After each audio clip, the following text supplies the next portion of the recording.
नमस्कार मित्रों, आर्य टीवी के इस आध्यात्मिक चैनल पर आपका पुनः विनम्र स्वागत है।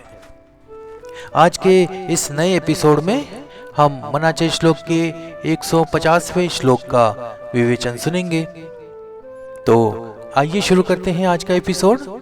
आज का श्लोक इस प्रकार है। न से पीत ना श्वेत ना श्याम काही, न से वेक्त आवेक्त ना नीळ नाही, म्हणे दास विश्वासता मुक्ती लाहे, मना संत अनंत शोधूनि पाहे।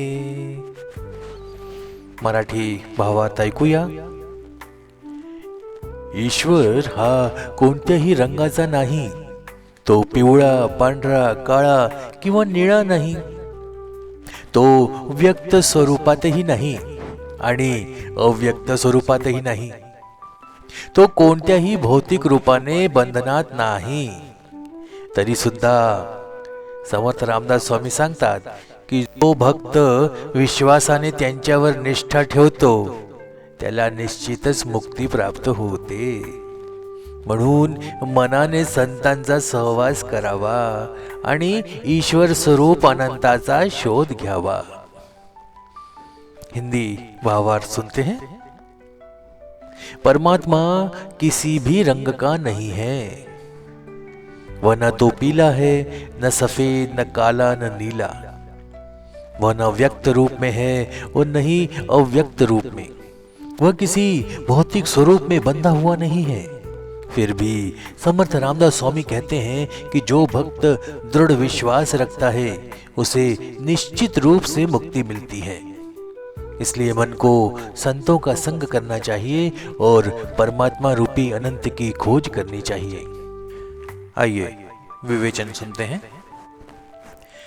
ब्रह्म सर्वव्यापक और अवर्णनीय है।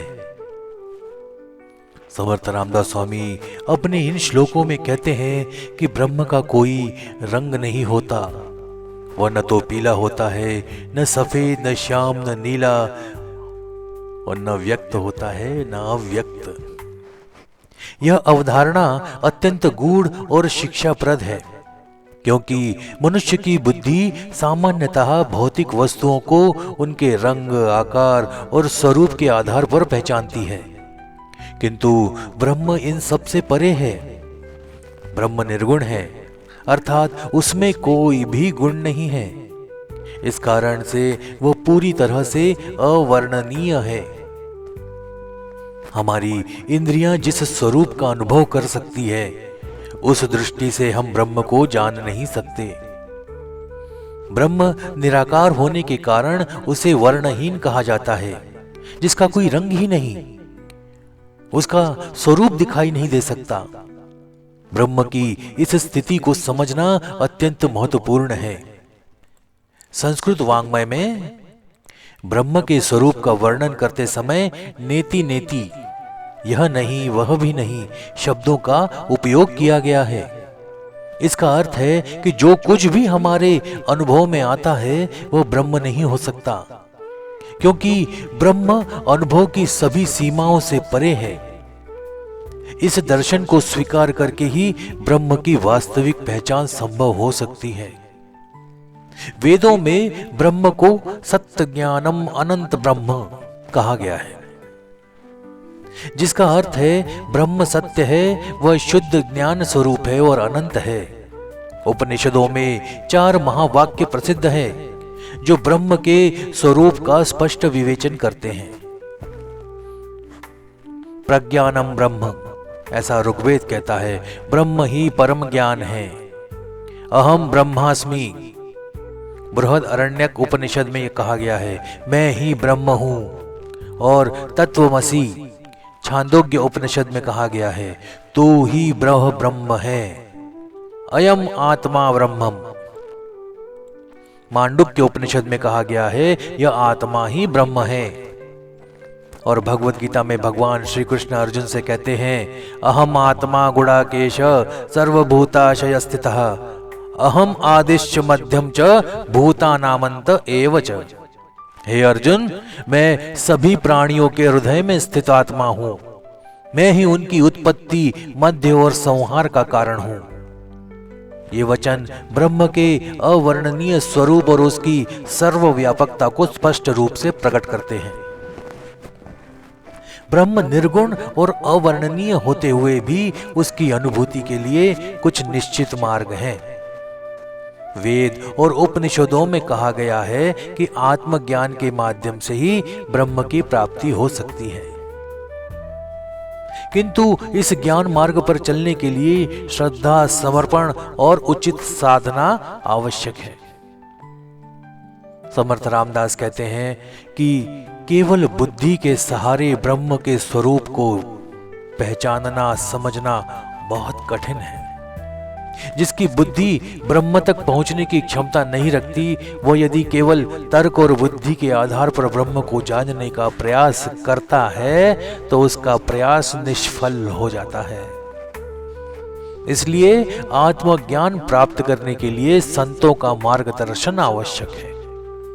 संत वे होते हैं जिन्होंने स्वयं ब्रह्म का अनुभव किया है। भगवत गीता में भगवान श्री कृष्ण कहते हैं, श्रद्धावान लभते ज्ञानम तत्परः संयतेन्द्रिय ज्ञानम लब्ध्वा परः शांतिमचिरेणाधिगच्छति। जो श्रद्धावान, एकाग्रचित्त और संयमी है, वही ज्ञान प्राप्त करता है और उस ज्ञान से परम शांति को प्राप्त करता है। इसका अर्थ यह है कि ब्रह्म ज्ञान प्राप्त करने के लिए श्रद्धा और संयम आवश्यक है। यह ज्ञान संतों की संगति से सहज ही प्राप्त हो सकता है। संतों के वचन ब्रह्म वाक्य होते हैं और उनके अनुसार आचरण करने से ब्रह्म ज्ञान सहज ही प्राप्त हो सकता है। आधुनिक विज्ञान और अध्यात्म का गहरा संबंध है। विज्ञान की प्रगति से भौतिक जगत के रहस्य उजागर होते हैं और हो भी रहे हैं, किंतु चेतना, आत्मा और ब्रह्म जैसी अवधारणाओं का रहस्य विज्ञान अभी तक नहीं सुलझा पाया। क्वांटम भौतिकी के अनुसार ब्रह्म एक अनंत ऊर्जा है जो पूरे ब्रह्मांड में व्यापक रूप से विद्यमान है। आधुनिक वैज्ञानिक सापेक्षता सिद्धांत, क्वांटम यांत्रिकी और न्यूरोसाइंस के माध्यम से हम आत्मा और ब्रह्म की अवधारणा को वैज्ञानिक दृष्टिकोण से समझने का प्रयास कर सकते हैं। ऋषियों और संतों द्वारा प्रतिपादित दर्शन मात्र अंधविश्वास नहीं है, बल्कि यह आधुनिक विज्ञान की अनेक अवधारणाओं के अनुरूप भी है। ब्रह्म निर्गुण, निराकार और अवर्णनीय है। उसकी अनुभूति केवल तर्क और बुद्धि के आधार पर संभव नहीं है। इसलिए भक्तों को संतों का आश्रय लेना चाहिए। संतों के मार्गदर्शन में ही भक्त ब्रह्म की अनुभूति के लिए योग्य बनता है। विश्वास और श्रद्धा ही इस साधना के महत्वपूर्ण घटक हैं। साधक को अपने अंतःकरण में संतों पर पूर्ण विश्वास रखते हुए उनकी शिक्षाओं का पालन करना आवश्यक है। संत स्वयं ब्रह्म स्वरूप होते हैं और उनके साथ तादात्म्य स्थापित करने से भक्त स्वयं ही ब्रह्म स्वरूप हो सकता है। सारांश में अपन कह सकते हैं कि ब्रह्म का स्वरूप वेद, उपनिषद, भगवत गीता में ब्रह्म को निर्गुण, निराकार और अनंत बताया गया है। ब्रह्म ज्ञान का मार्ग क्या है? सत्संग और श्रद्धा ब्रह्म ज्ञान प्राप्त करने के मुख्य साधन हैं। सत्संग का महत्व क्यों है? तो संत ब्रह्म स्वरूप होते हैं और उनके आश्रय से मोक्ष की प्राप्ति संभव है। ब्रह्म और आध्यात्म का आधुनिक विज्ञान से भी गहरा संबंध है और यह विज्ञान की कई अवधारणाओं के अनुरूप है। तो आज का विवेचन यहीं समाप्त होता है। अगर आपको हमारी वीडियो पसंद आ रहे हैं तो इसे लाइक अवश्य करें और अपने इष्ट मित्रों के साथ शेयर भी करें। अभी तक आपने चैनल को सब्सक्राइब नहीं किया है तो मेरा आपसे अनुरोध है कि चैनल को सब्सक्राइब अवश्य करें। तो मिलते हैं एक नए एपिसोड में नए श्लोक और उसके विवेचन के साथ। तब तक के लिए जय जय रघुवीर समर्थ। नमस्कार।